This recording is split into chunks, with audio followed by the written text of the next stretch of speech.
यह कहानी एक राजा की है जो बहुत लंबी यात्रा पे जा रहा था। उसकी प्रजा उसे पानी वाले नाव के पास तक छोड़ने आई थी। जब राजा नाव में बैठ जाता है तो एक आदमी उसमें से निकलकर कहता है कि रास्ते में आपको एक 2 फुट का आदमी मिलेगा, आप उसे जान से मारकर ही आगे बढ़िएगा। राजा कहता है ठीक है। जब राजा जंगल में पहुंचता है तो उसे 2 फुट का आदमी मिलता है। वह राजा को युद्ध के लिए चुनौती देता है। राजा उसे स्वीकार करके उसके साथ युद्ध करता है और जीत जाता है। लेकिन राजा बहुत महान था।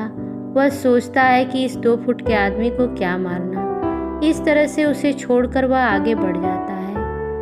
जब राजा कुछ दूर जाता है फिर वह आदमी 4 फुट का हो जाता है और फिर राजा को युद्ध की चुनौती देता है।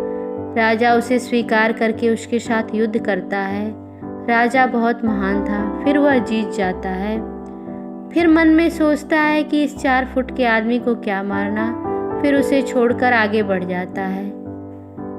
अगले दिन फिर वह आदमी 6 फुट का हो जाता है और फिर वह राजा को युद्ध की चुनौती देता है। राजा उसे स्वीकार करके उसके साथ युद्ध करता है। राजा जीत जाता है लेकिन उसे छोड़कर फिर आगे बढ़ जाता है। फिर अगले दिन वह आदमी 8 फुट का हो जाता है। फिर वह राजा को युद्ध की चुनौती देता है। राजा उससे युद्ध करता है लेकिन इस बार राजा बहुत घायल हो जाता है। उसका एक हाथ भी टूट जाता है। लेकिन राजा बहुत महान था। अंत में राजा की जीत होती है।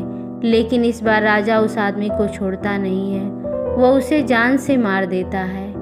तो इस कहानी से हमें यह शिक्षा मिलती है कि हमारे जीवन में भी बहुत सारी छोटी छोटी कठिनाइयाँ आती हैं जिन्हें हम ध्यान नहीं देते हैं और आगे बढ़ते रहते हैं। तो हमें अपने जीवन में आने वाली कठिनाइयों को समाप्त करके ही आगे बढ़ना चाहिए, नहीं तो वह छोटी छोटी कठिनाइयाँ हमारे लिए एक दिन बड़ी परेशानियाँ बन जाती हैं। मिलते हैं अगली कहानी के साथ, तब तक के लिए धन्यवाद।